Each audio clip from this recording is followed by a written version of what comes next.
later.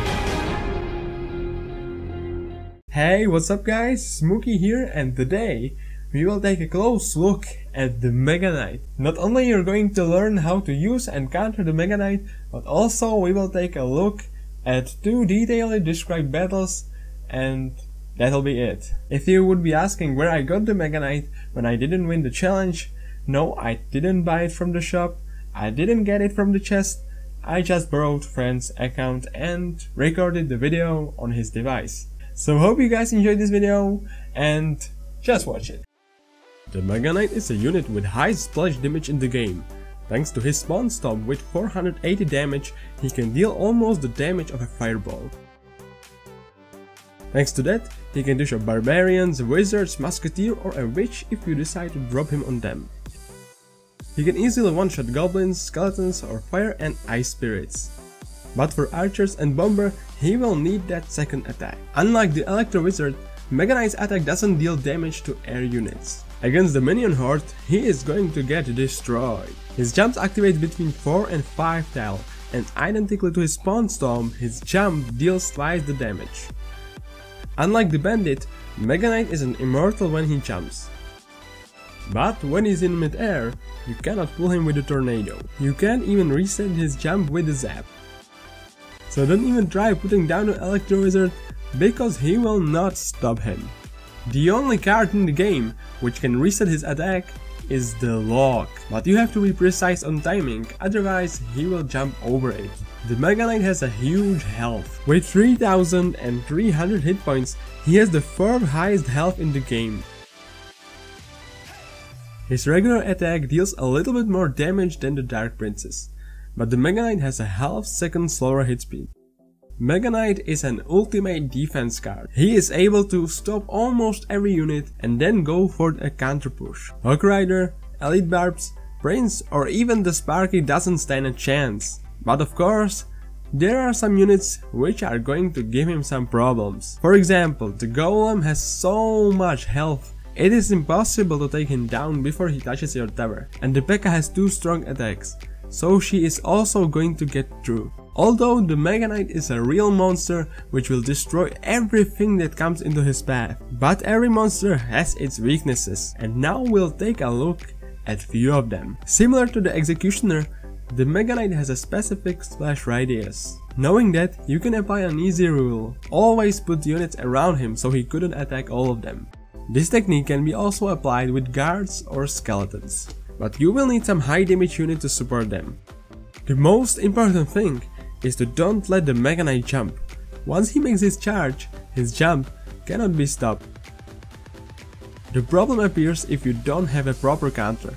But if you have cards that can absorb more than one attack in your hand, you have to put them right in front of him. By doing that, you will give your timer more time to kill the Mega Knight, because your units will stay alive longer. If you would decide to pull the Mega Knight somewhere, he would use his jump to make his way to the tower really quickly.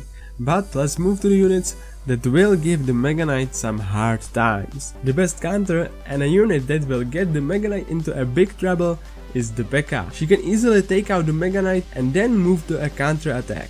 If you don't have enough elixir for the P.E.K.K.A, there are 2 more units that can stop the Mega Knight: Prince and Cannon Card. To avoid all the damage, place them like you see in the video. To stop the Mega Knight, you don't have to use only one card, but also some combos. Mini P.E.K.K.A or Dark Prince can stop him with just the help of an Ice Spirit. Another great combo is with Ice Golem and minions, but you have to place the Ice Golem in front of the Mega Knight. You can perform similar combo with the Inferno Dragon. If you give him enough time, the Mega Knight is going to melt. The best building to counter the Mega Knight is the Inferno Tower. Even though your opponent have a zap, the Mega Knight will get only one hit onto your arena tower. If you don't have the Inferno, Bomb Tower can deal with him really well too. Goblin Barrel can make a lot of trouble if you don't have the Lord, but this won't be your case if you have the Mega Knight. If you time it correctly, you can actually counter the Goblin Barrel with Mega Knight Spawn Storm. You have to place him right as the shadow of the barrel crosses the river.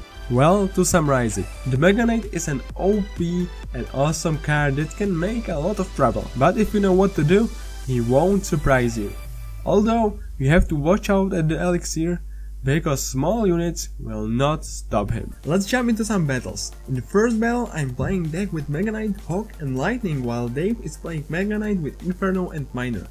I start with a really aggressive push, and when I see that Dave plays the baby dragon at the back, I'm throwing there my minions as well to take it out. Of course, Dave wants to save him, so he kills them with arrows. If Dave would have the Mega Knight in his starting hand, my push would end really badly.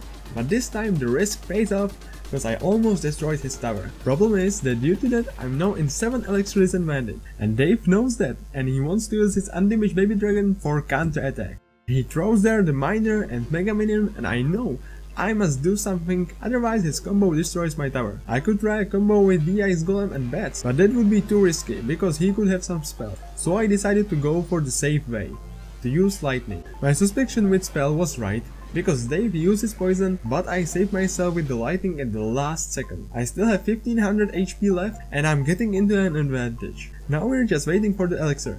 Dave sends his dragon at the back once again, and I know he has the Mega Knight in the rotation, since he still hasn't used him. I don't want to play the Mega Knight first, because David could play his Mega Knight on the other side, and that would be a big problem, because for him I don't have any other counters than mine Mega Knight. That's why I decide to lure his Mega Knight on the right side with Bandit, and meanwhile put the other line with Hawk and Bats. I know that Mega Knight is going to destroy my tower, but that's fine, because I know I'm gonna deal even more damage to his second tower. I wanted to kite the baby dragon with the Ice Golem, but I used minions too early, so the dragon retargets to them. Mega Knight with half health can still deal a lot of damage, so I decide to finish him with my Bandit. I have to ignore the Mega Minion on the left, cause I need more elixir for the push to destroy at least one of his towers. Dave tries to defend with minions and miner, but I'm dropping there my zap and finally destroying his tower. But by doing that, I got myself into 3 elixir disadvantage, and I know that Dave is going to pay me back. Double elixir is here, and Dave might be doing his biggest mistake. He tries to 3-crown me. My only way how to stop his push is with my Mega Knight. I wanted to kill the baby dragon with minions, but Dave surprises me with Mega Minion. Due to him, his dragon and Mega Minion stay alive, and that gets me into a big trouble. My Mega Knight barely kills his Mega Knight, and now I just have to kite the rest of the units. This time everything goes as planned, and I use the Ice Golem as a shield for my Hawk. Dave knows that he needs his Mega Knight to defend his combo, so he quickly throws away the miner. But I want to destroy his tower at any cost, so I throw there my Mega Knight as well. He luckily locks onto the miner, not onto the Mega Knight, and he's destroying his second tower. But that's the last thing he does before he dies, and my bets didn't help him at all. I made a lot of negative elixir trades, and now I'm facing a huge push. I know I have no chance defending that, but I also know that there's just 15 seconds left. I'm throwing there anything I can to stop his push, but I see it won't be enough because Dave throws there his miner. Luckily, my minions kills the baby dragon and dead the miner. There are 2 seconds left on the clock, and David throws poison on my tower, but it gets only 1 tick. I won with 20 HP left on my tower. Incredibly close match.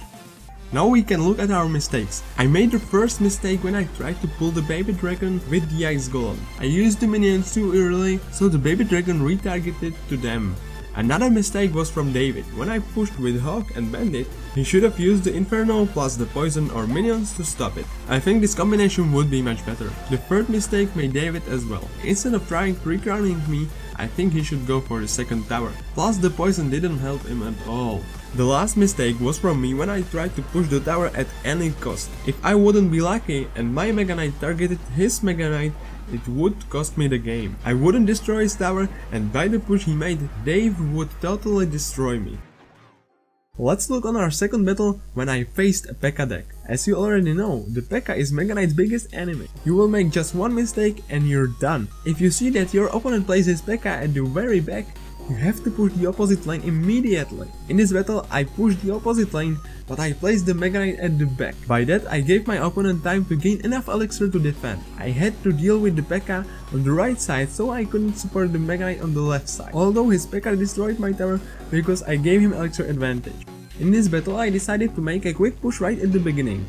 But due to that I got myself into a huge elixir disadvantage, and I also badly placed my Inferno Dragon, so he flew away instead of killing the Mega Knight. Resolution: total destruction of my tower and almost my King Tower as well. Later on I tried to battle the P.E.K.K.A. at the bridge. That was a huge mistake cause she crushed my Mega Knight, and meanwhile the Electro Wizard destroyed my Inferno Dragon. The resolution was the same: insane elixir advantage on opponent's side and almost destroyed my tower. The only thing that saved me was double elixir. But let's finally look into the second battle. The game just started and I noticed I have pretty solid starting hand. I decide for a simple miner plus bats combo. I hope that I will force him to play his Evis, but Dave is playing his dragon at the same time, and by that he is cycling to his zap. He kills my bats, meanwhile the miner is chipping his tower. Miner died and now there's a lonely baby dragon. Dave doesn't want to make a combo, so I easily counter it with my Inferno Dragon. I decide to counter push and play the Mega Knight. Due to that, Dave has to use his own Mega Knight to protect his Evis and also to defend my push. I'm lucky because the Evis targets the Mega Knight instead of Inferno Dragon. He absolutely destroys his Mega Knight, meanwhile the Evis is destroying mine. Both Mega Knights die and I throw there the poison to finish his Evis. But now is Dave in 3 elixir advantage and he waits for 10 elixir to make a new push. Once I see he dropped his P.E.K.K.A., only thing I can do is to push the opposite side. Thanks to that I forced him to split his push, but I still have the P.E.K.K.A. on my neck. I'm in elixir disadvantage, so I have to ignore the bandit on the left side. Dave plays Electro Wizard behind the P.E.K.K.A. and that means I can't use my Inferno Dragon to counter his push. I have to destroy his Evis first, so I drop my Mega Knight on him. I got rid of the Evis, but I still don't have elixir for the Inferno Dragon. Plus Dave plays the Mega Minion on the bridge. Luckily the Mega Knight almost killed the P.E.K.K.A., so I decide to use only Zap. Mega Minion strikes my tower 3 times, so I have only 1000 HP left.